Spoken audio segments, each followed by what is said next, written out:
प्राणाय नमो यस्त सर्वमिदं वशी।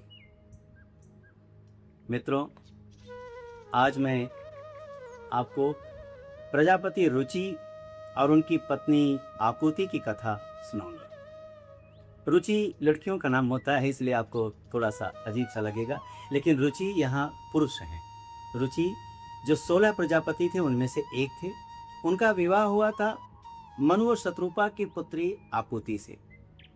मनु ने विवाह के समय ही ये वर ले लिया था। जब रुचि ऋषि को जब रुचि प्रजापति को अपनी पुत्री ब्याही, तो ब्याहते समय ही या जो भी संबंध उसमें होता था, उस समय के संबंध के हिसाब से उससे पहले ही मनु जी ने और शत्रुपा जी ने रुचि से वचन लिया था कि आपकी जो प्रथम संतान होगी वो मैं ले लूँगा।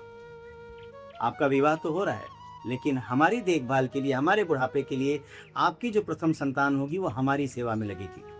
जैसा कि हम पहले भी जानते हैं कि ये प्रथम स्वयंभू मनवंतर की बात है। मनु के जो पुत्र हुए थे उत्तानपाद को उनके ही बड़े भाई अत्रि ने गोद ले लिया था। तो जिनके पुत्र नहीं होते थे वो पहले से ही एक दूसरे का पुत्र ले लेते थे और उनको अपना बना करके पालते थे।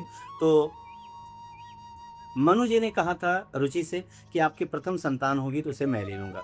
अच्छा, आकुति और रुचि का विवाह संपन्न होता है। सुनंदा नदी के किनारे पर आकुति ऋषि आश्रम बना करके रहा करते थे। समय आने पर उनके जुड़वां बच्चे होते हैं, एक पुत्र और एक पुत्री। पुत्र का नाम मख रखते हैं और पुत्री का नाम दक्षिणा। यहाँ दक्षिणा की भी एक कथा है। दक्षिणा कहते हैं कि गोलोक में, गोपुरम में भगवान कृष्ण जहाँ रहा करते हैं, तो भगवान कृष्ण की सबसे प्यारी सखी जो उनकी प्रेमिका होती थी, जिसको बहुत प्यार करते थे, उसका नाम था सुशीला। और एक बार सुशीला से और भगवान से किसी बातचीत पर कैसे कुछ खिन्नता आ जाती है और भगवान उनसे कहते हैं कि तुम यहाँ से बाहर चली जाओ, तुम गोपुरम से बाहर चली जाओ। सुशीला गोपुरम से बाहर नहीं जाना चाहती, वो क्या करे। अब इधर भगवान ने सुशीला को बाहर जाने का आदेश भी दे दिया है। तो कहते हैं कि सुशीला को दिए गए उस आदेश के नाते ही भगवान ने यज्ञ के रूप में यहाँ पर रुचि ऋषि के यहाँ यज्ञ के रूप में जन्म लिया, अवतार लिया। और सुशीला को भी उन्होंने कहा, जब सुशीला उनसे दूर जाने लगी तो रुष्ट हुई और बोली कि आपने इस तरह मेरे साथ क्यों किया। तो भगवान उससे कहते हैं कि कोई बात नहीं, हर चीज़ का एक कारण होता है।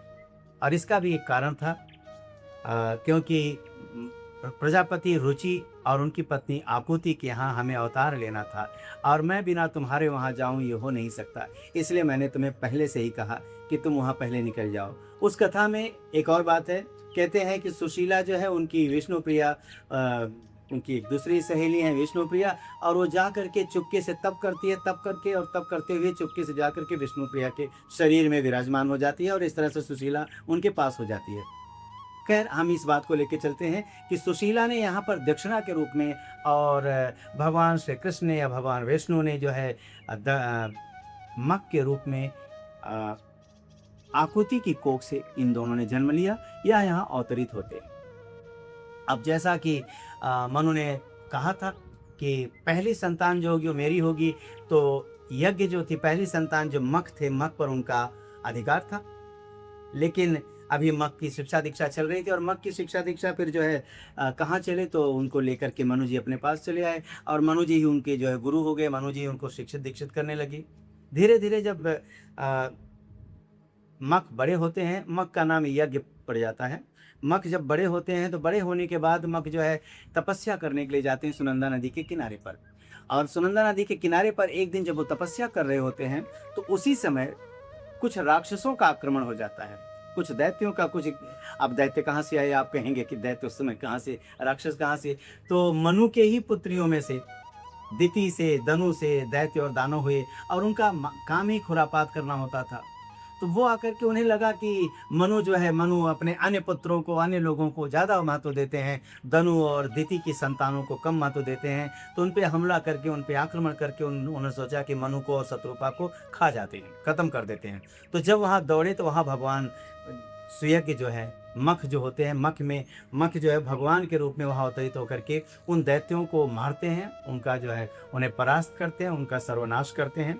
और इस तरह से मनु और शत्रुपा दोनों जनों के प्राणों की रक्षा करते हैं। तो मनु और शत्रुपा ने जो आदेश दिया था, जो पहले से रुचि ऋषि से बोला था कि पहली संतान मुझे चाहिए, वो पहली संतान जो उन्होंने लिया, उससे जो है उनका जो फ़ायदा हुआ, जिसके लिए उन्होंने लिया था वो उनको लाभ मिला और उनके जीवन की रक्षा हुई। खैर, जब भगवान यज्ञ जब सबको पता चल जाता है कि ये तो भगवान के अवतार हैं और वो बड़े होते हैं, तो अब उनके विवाह की तैयारी होने लगी है। अब उनके विवाह की तैयारी विवाह किससे किया जाए? तो दक्षिणा दक्षिणा जो स्वयं लक्ष्मी स्वरूपा थी।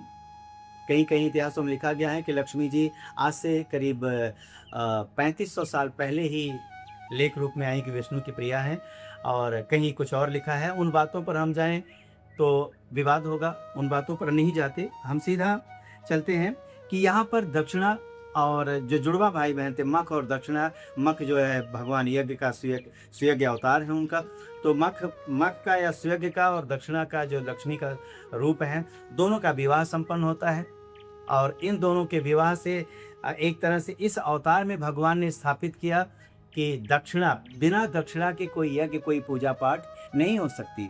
यज्ञ अगर आप कोई करते हैं तो दक्षिणा का होना आवश्यक है। और एक और बात है कि दक्षिणा और यज्ञ, भगवान सुयज्ञ और उनकी पत्नी दक्षिणा से जो पहली संतान हुई थी उसका नाम था फल।